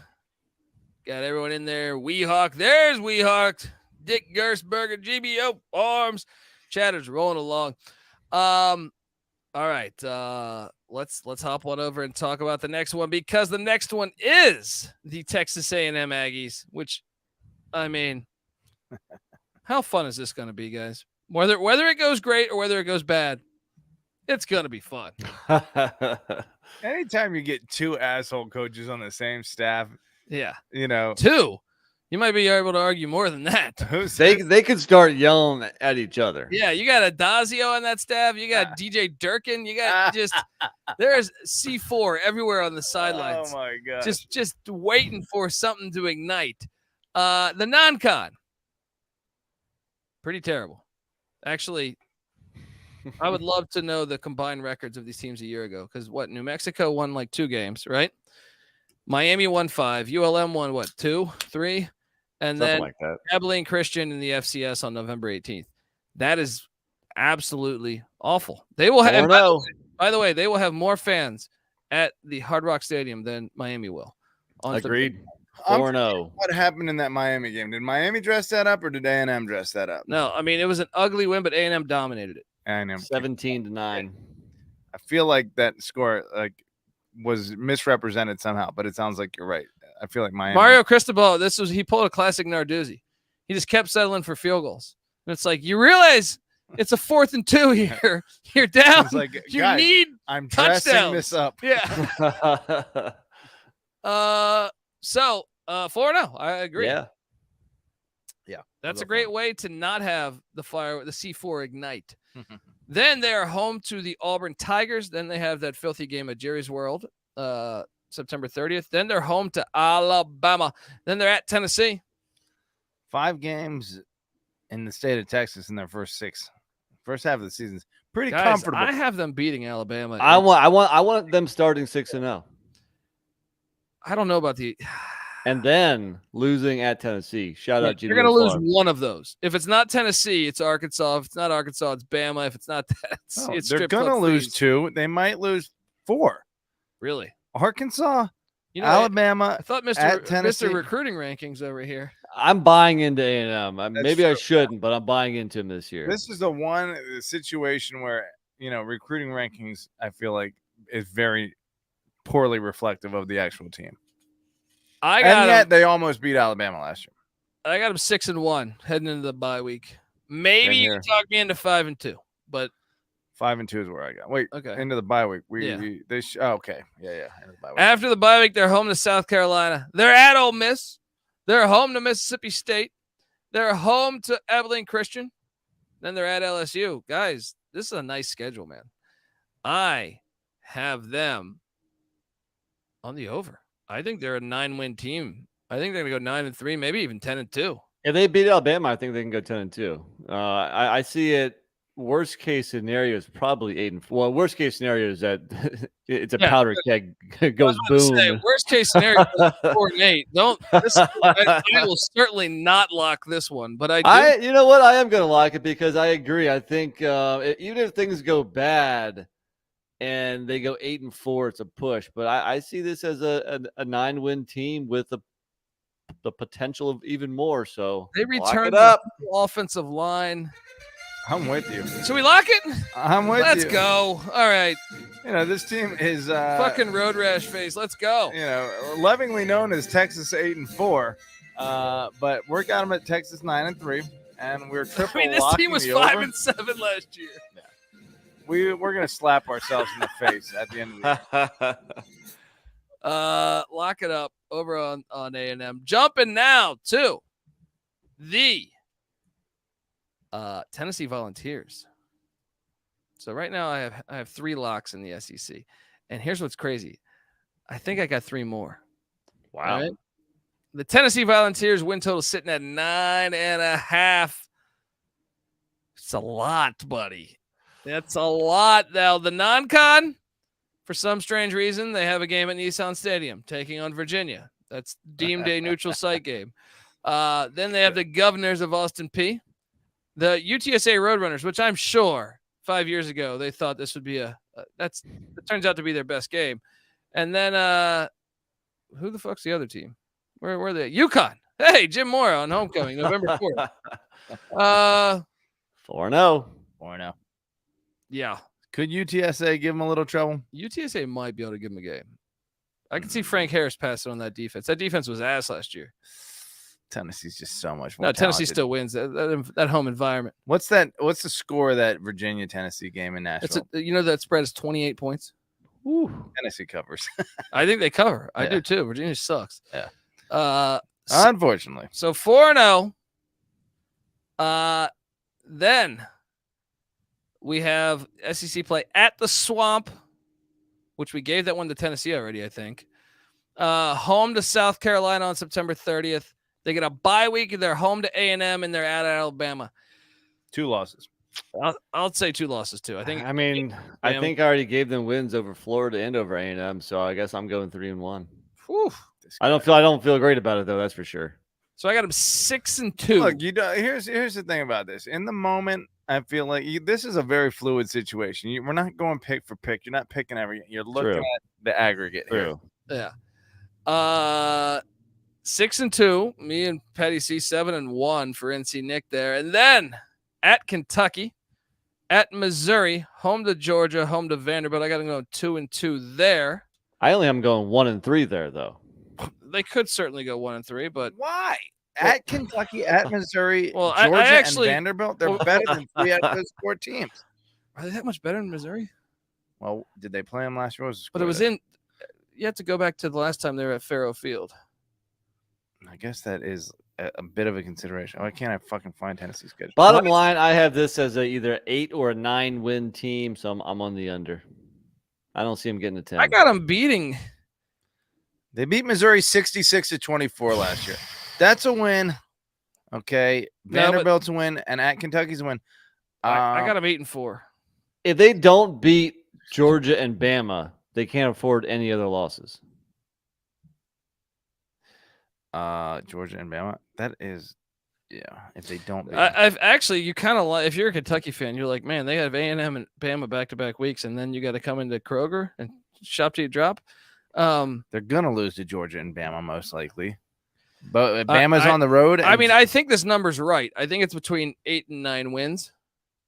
Wait, 9.5? 9.5. Oh, Wait. I'll lock this. Well, let me ask you this, because a lot of these games are guaranteed wins, right? I'm locking the under, dude. Wait. They're not Bear with hitting me. this, Let's yeah. assume Georgia is a loss, even though it's in. Yes, on that's Rocky Top. definitely a loss. I don't think it's definitely a loss. I think Georgia's They're breaking not in a beating new Georgia. quarterback, and We can wager on that. We can wager. I'm not on going that to one. wager. I think Okay. Georgia's going to win. I just don't think it's a guarantee. But I think Alabama is probably going to beat them, even though they lose to A&M. That's 3 teams. A&M. Look, at Florida, at Missouri, and at Kentucky, they could drop one of those games. Yeah, there's no, A&M I'm too. actually locking the under here.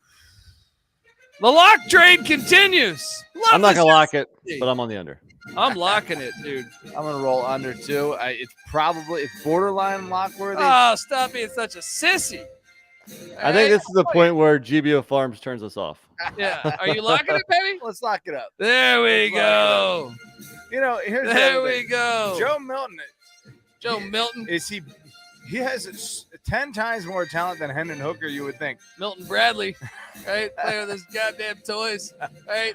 I don't know what we're talking about. Dude, the schedule's too hard. They're gonna lose to A&M and Alabama back-to-back weeks. Then they have to beat Georgia for the over to hit. And even with that, they have to win in the Swamp. They have to win at Kroger. They have to win at Faro. Not gonna happen. All right. I mean, they won a lot of those last year. Like, again, against Florida, they won only by 5. They could beat A&M at home. A&M's a weird team. I have no idea. A&M is the complete mystery team. Could fuck up this bet, but They beat LSU by 27 last year. They're a pretty good team.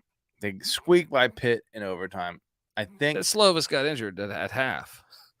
they've whooped a lot of teams, but they got their ass kicked by South Carolina. There's a third loss. There is a third loss. Yeah. I feel good about this. Let's go.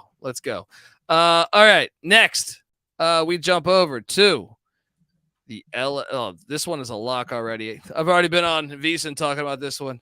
I feel great. This is one of the best schedules in college football. All right. LSU 9.5 wins. Lock it up. Lock it up. They Right. did they did the best in the portal out of anyone, in my opinion. And then look at that. Do me a favor and just look at that road schedule there from October 14th on. I see at Alabama. That's tough. True, but that's the only game. They go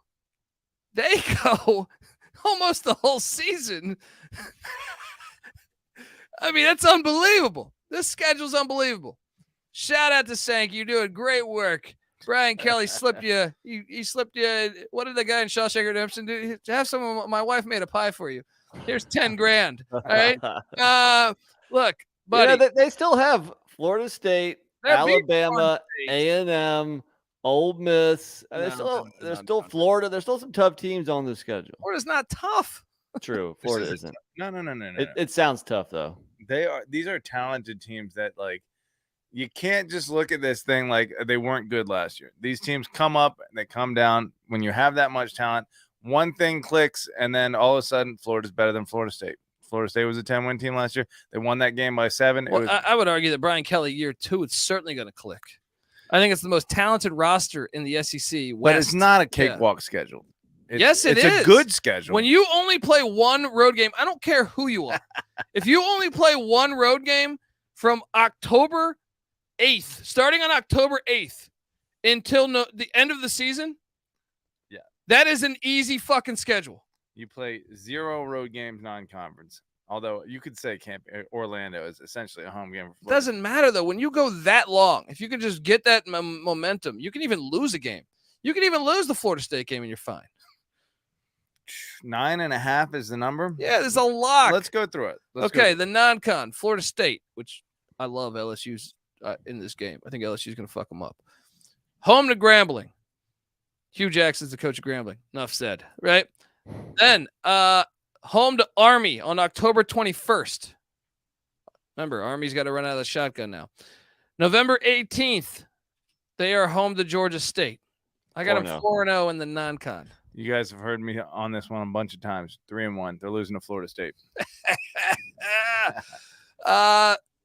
Once again, what's great about the schedule too? They get Zach Arnett in his third game of his coaching career. You want to get Mississippi State in September, right?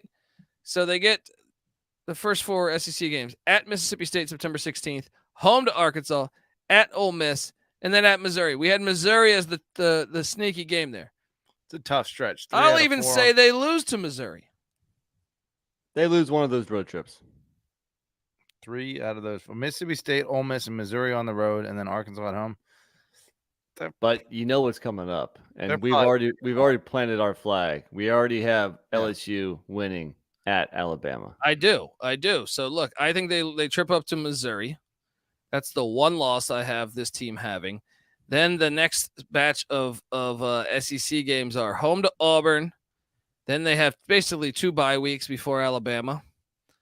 Then home to Florida, which is sneaky, but once again, I don't expect Florida to be good. And then home to A&M. But there's a game in between there with Georgia State. This schedule's fucking genius. This is why the schedule's genius Let too. me throw you a fucking curveball, but go ahead and say it. Well, the fact that they have Georgia State before A&M. That's kind of a bye week. They have the Army and the bye week before Bama, right? It's a well-crafted schedule, man. All their toughest games have that, they get Florida State with a month of prep. So their 3 toughest games all have a opportunity for them to focus for 2 weeks. It's a fucking genius schedule. Lock it up. This is a slam dunk. This might be my favorite lock of the season. Wow. Yes. Well, let me tell you what. Here's your curveball because I'm locking the under. Ah. Let's go. Well, I know that the rain man cold, but they're counting on 765. Last time Hang on. Sorry. We got a lock battle. I'm in on it. I'm on Kobe's side. Yeah, on the under or the over, Nick? Over on your side. Yes, for sure. This will be doubly sweet. This is gonna be doubly this sweet. is a slam dunk. This is like when Shaq got it in the post at LSU against Gert Hammock in practice, where you just knew this was a bucket, a turnaround slam dunk bucket. This is not going to be in my top 10, but I think LSU is going to win the SEC West. I think that the year they had last year, in year 1, the way they attacked the portal, I mean, everything looks like it's going to be a big time year for LSU. So I think they could potentially lose 2 or go 11-1. So I'll lock it up also. LSU last year lost to Florida State, granted close game, beat Auburn, a shit ass Auburn by 4, got crushed by Tennessee, beat Florida by 10. Beat Alabama on the last play of the game, beat Arkansas by 3, lost to A&M, and got slapped by Georgia in the bowl game. Did they fuck up Purdue in the bowl game? Yes, they did. 63-7. They didn't even have a coach, but yeah. Damn impressive. Yeah. There's a little too much meat on the schedule. I disagree. I think, if anything, that was Brian Kelly year 1. This roster is just Have you seen Brian Kelly? He loses to good teams, very good teams, and there's a bunch of very good teams. Oh, there's a few. He won the SEC West last year, dude. That was impressive. In year 1. Why wouldn't he do it in year 2? We'll see. We shall see. And you know what, D. Bettis, we are live. We are live, yes. Folks, all right, look, before we get to the next one, I want to tell you the college football experience is brought to you by the Sports Gambling Podcast Patreon. Yes, sign up for the Patreon to get access to exclusive contests, including the NFL Win Totals contest with a $1,000 first place prize. Besides the season-long contest, they also have a weekly contest just for the patrons, plus a monthly SGP Stories podcast, completely ad-free and full of behind-the-scenes stories from SGPN. There's even a Discord channel for the patrons. Only you can prevent corporate gambling. All right, so do your part and sign up today. sportsgamblingpodcast.com/Patreon. That's sportsgamblingpodcast.com/Patreon. All right, now we jump on over, folks, to the Alabama Crimson Tide. 10.5 is the win total. This one thing was a flat 10 before. It went up. when I did the Alabama preview, it was at a flat 10. Now it's at 10.5. Yeah. Under. That's my initial lean. You got Texas A&M, LSU, Tennessee, and Auburn all on the schedule. I think they drop probably 2 of them, if not 3. I just think Texas could beat them. Then you have at A&M, which, like I said, I kind of think A&M is going to beat them. LSU, I think, is a better team now. Sure, could they they're not going to lose all of these 50-50 games, but even by the time Strip Club Freeze plays them on November 25th, I expect that team to be a lot better than it is today. I'm on the under. I think 10-2 is what Alabama's gonna go. Same here, guys. Let's Bet that exact, by the way. Hold on. So hold on, Colby. You had them losing to A&M, LSU, and Auburn. So why not 9-3? No, but I had them going 10-2. I said they probably won't lose all of them. Okay. But no, I do think I made this statement. I remember Noah clipped it for us, saying that 9-3 is more likely than 11-1. 11-1, in my opinion. I think I agree. Let me tell you this though: the games that we think are threats, Texas. I mean, obviously A&M on the road is a bit of a threat, but Tennessee and LSU. I actually think even at Kentucky can throw in that mix. And throw in at Auburn, because Auburn always plays Alabama tough at home. What I'm saying are the really good teams from last year, which were LSU, Tennessee, and even though Texas wasn't really good, they played them really close. A&M was not very good last year. Well, A&M wasn't. So that's a good point. They could lose that game. And look, I agree with you guys. I think there are 2 losses, but I'm not super confident because this is fucking Alabama. They have terrible quarterback play right now. I mean, if they're going to get Buckner, I'm not sold there. Yeah. That's a good point. I don't want to remember Alabama's terrible. Right. It's not good. Yeah. Alabama's lost 2 of 3 at Auburn, and the one they won, I think, was in overtime, 4 overtime. Yeah, and they should have lost that game. And it wasn't like these were good Auburn teams. Yeah, they've really lost 2 of the last 3 at Auburn. And remember, the one was 97-yard. Yeah. Fourth quarter drive by Bryce Young. Yeah. Oh, let's go. I mean, are you locking this thing? 10-2. I'm not going to lock it. Yeah. No, because Alabama's still Alabama, right? Yeah. So, okay. Well, we're all taking the under. All on the under with the Crimson Tide. And now we go over to the Georgia Bulldogs, where, by the way, I mean, Kirby Smart, you're a fantastic coach, and you're very good at cheating. And I understand that, right? Like, we know that what you're doing. The SEC has been doing this, but you are a good football coach too. But fucking hilarious to me when you say, so what would you say at SEC Media? What would you say about people saying that your schedule's soft? Come play it. What does that even mean? What does that even mean? I'm pretty sure there's some schools out there that would say, hey, Arkansas and Sam Pork Pittman, I think they might say, we would love to play in the SEC. Would love to play. Anyway, let's get into it. Georgia plays. They were supposed to play at Oklahoma in the non-con, and that game got canceled. And they play nobody. UT Martin, Ball State, UAB with a new coach in September, and Georgia Tech, another new coach, but at least that's in November 25th. But 4-0. Yep, 4-0. How about this? I don't need to break this down. 12-0. Let's go. So possible losses at Tennessee is their toughest game. It's Auburn and Tennessee, but I don't know that Strip Club Freeze will have Auburn going on 30. Yeah, I mean, the Florida game, obviously. I mean, South Carolina. This schedule genius too, because you get the Auburn's breaking in a brand new head coach. UAB's breaking in a brand new head coach. Those are both in September. I'm on the over. Yeah. What is this? Is this Georgia being fucking crooked? Is this the SEC being crooked? Why? Well, they canceled the Oklahoma game because they'd rather profit off of it next year, or in the future. The Big 12 was going to profit off that. Bullshit fucking excuse. It's This very is slam dunk, convenient. though. It's very convenient that the fucking dominant best team in the country has one of the easiest. Michigan too. Yeah, it's like Michigan. At least the Big Ten is fucking learned. At least Michigan's in the Big Ten East, which is like the equivalent of like the SEC West. That's true. So that kind of saves there's themselves. at least some contenders built into the schedule. And the funny thing, or I don't know if it's funny, the sad thing is that I'm probably not going to watch a whole lot of Georgia this year. Yeah, I mean, it's going to be blowouts, and usually you want your top teams to play other top teams, and that makes great games, that attracts lots of eyeballs and everything. But with this schedule, it's like the September 30th game is when I start watching Georgia. It's like the first month. If that. You can just punt on that. November 18th is when I start watching. Right. Play the game in New Delhi, right? They should put it on the Pac-12 network. That's a slam dunk there, guys. Let me ask you 12-0 over. Yeah, this is a slam dunk. Yeah. Tennessee's the only real threat. I'm going over, but I'm not locking just because one hiccup fucks that up. Yeah, I agree. Let me ask you this before we get to. Hold on, trajectories. How about that?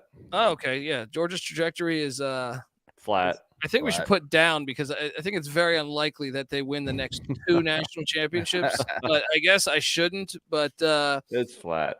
It's flat. I agree.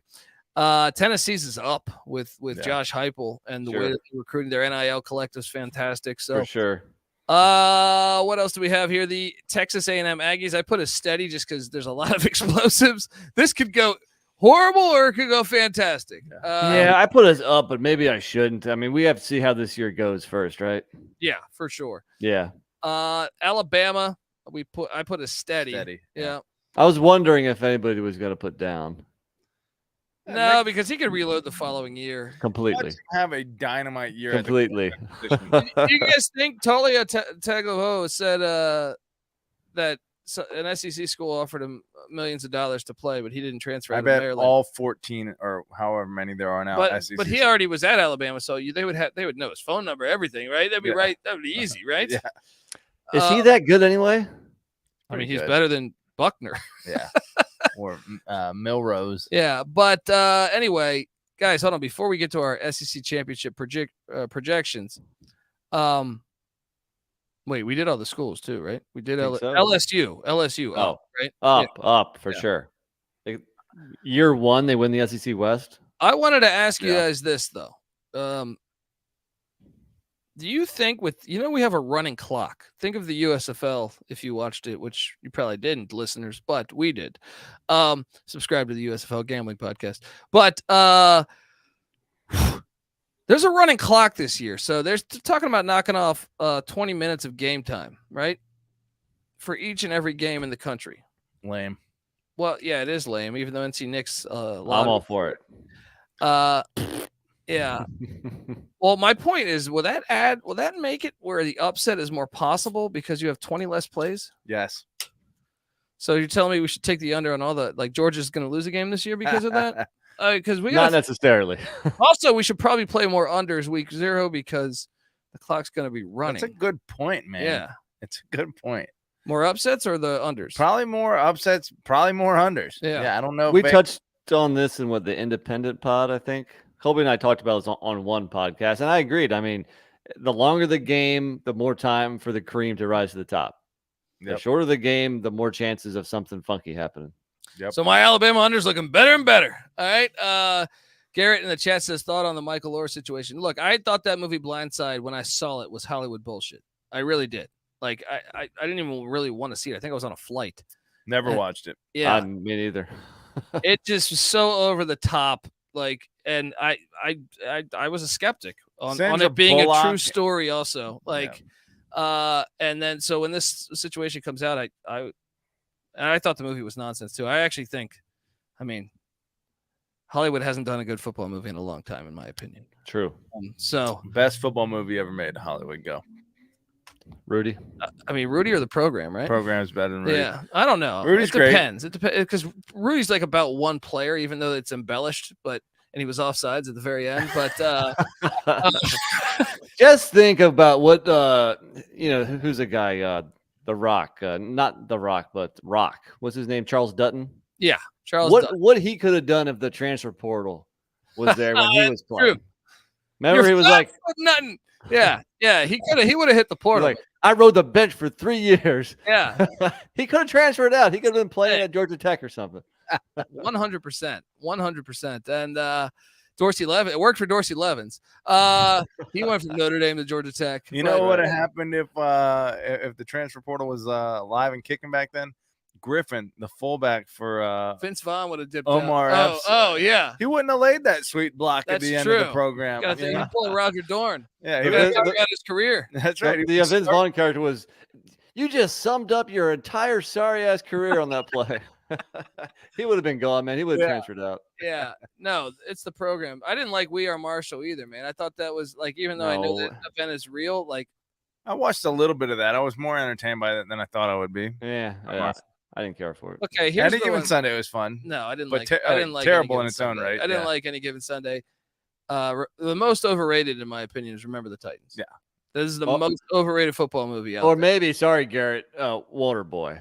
I couldn't watch Waterboy. Waterboy is fun. Waterboy's all right. You know what? They fucked North up? Dallas 40's fantastic. That's a great one. Yeah. You know what they fucked up?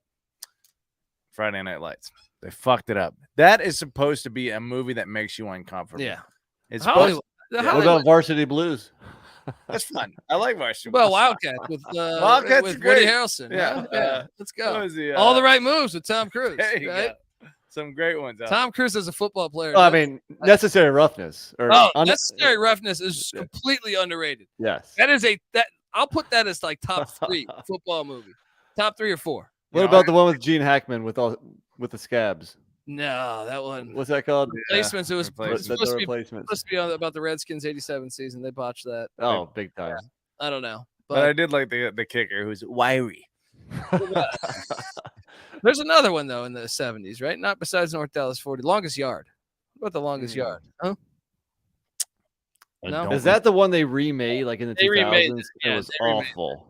Yeah, that was bad. Yeah, folks, this is our show. SEC Championship. What are we doing, guys? Man, we're gonna have another. It's gonna be George LSU. Yeah, slam dunk. I disagree. What are you doing? What am I doing? That's a good question. Georgia, Alabama. Georgia, Alabama. You know what? It's Alabama's been to the SEC championship like 55 times in the last 56 years. You got to start. All you do is talk history these days. Aren't you on the under with Alabama though, Patty? How does that make any sense? You got to move. Well, to Texas. I'm on the lock under with LSU, so there you go. If anything, A&M's the team that's threatening. Well, then put them in. Go. But Alabama's better than A&M. Okay, not if they lose in College Station. Nick Saban will find a way. Nick Saban brought in Tommy Rees specifically so we'll run the fucking football again. He got sick of being a little. No, I think it was to beat Brian Kelly to understand how the bastard thinks. All right, dial it up. Because I understand how the bastard thinks. I taught him. Now I own one. Folks, we are the College Football Experience. The independent preview covering Notre Dame, UConn, UMass, and who's my other Army. That'll be out in podcast. It's already out on YouTube, but in podcast form this week. Also, we're breaking down all 133 teams with a solo podcast for each and every team in the land. Subscribe. We have the AAC left, the best conference because of the future national champion East Carolina Pirates. That will be next, and that is our final conference. The season kicks next. How many days are we? Yeah, there we go. Right, look, he's on the New Mexico Lobos over now. Guys, what was it? Like 10 days or something? Right. Yeah, it's the 15th. Let's go. 10 days. We got a DFS episode dropping next week. And remember, our locks episode. We're going to go through our win totals locks. That's the real episode. We will also talk about who we have winning each conference championship, do our playoff predictions. We also will have our Royal Rumble rankings because right now, who do we have SEC? Pittman? You got Pittman as the 1 seed in the SEC? Auto bid? He's up there. You going Kirby Smart, maybe? Yeah. Kirby Smart's got anger issues, so maybe. What about Stoops? Could Stoops be a? I think Kelly and Saban are a little too old. Yeah. Arnett, he's young. He is like 35, second youngest coach ever in SEC history. You think Beamer's got what? Napier's young too. Yeah, he might be able to throw it down a little bit. I feel like Jimbo might have a little toughness to him. He's raised in West Virginia. Yeah, I feel like that goes hand in hand. Who's Missouri's guy? Drinkowitz is the first. Oh no, yeah. Yeah, let's talk about the first out. I'll even take an 80-year-old Saban to take that. I totally agree. All right. Strip Club Freeze. Strip Club Freeze. Pretty early out. Yeah, he's an early out too. What about Clark Lee? He actually might be underrated. He's a sleeper. Yeah. What about Kiffin? He's an early out too, right? Yeah. Tossed. He grew up with a silver spoon up his ass. Yeah. Folks, we have our next week, next Wednesday's show, we have so Thursday is going to be DFS. Wednesday is going to be week 0 picks. For 1 hour will be week 0 picks and our Royal Rumble. The second hour will be our locks for the season, win totals over unders. So what are you doing, folks? Fire. hop on over, subscribe to the College Football Experience. Get the SGPN app. It's free to download in the App Store and Google Play Store. Give Patty C a follow on Twitter at PattyC831. NC Nick's on Twitter at NC__NICK. I'm on Twitter at the Colby D. The College Football Experience is on Twitter at TCE on SGPN. And remember, I also host the FCS College Football Experience. This is the College Football Experience. I also host the College Basketball Experience. When the season tips, I'll be here every single day of the year. And the College Baseball Experience. We now have the Big 12 Experience, too. It's the Big 12, all right? We come together as one on YouTube, youtube.com/The College Experience, but those are separate podcast feeds everywhere. And look, before I was letting you pass back in June, back in May, it's 5-star review season, motherfuckers, all right? It's time to put up or shut up. Before you're on your vacations, Father's Day, you're having a good time, you know? Now you're sitting there. You can't wait for the games. It takes 2 minutes. Get the fuck over to iTunes. 5-star review. I don't care if you call me an idiot. All right. Give us the 5 stars. We deserve it, baby. You guys are the fucking best. Yeah. Fire us up. All right, folks. Gas us up. Until next time. Until the AAC preview, which will be out this weekend or Monday. It's looking like Monday now. Yeah. This is the College Football Experience. SEC 2023 season preview and picks. You better start thinking about yours. And we out of here.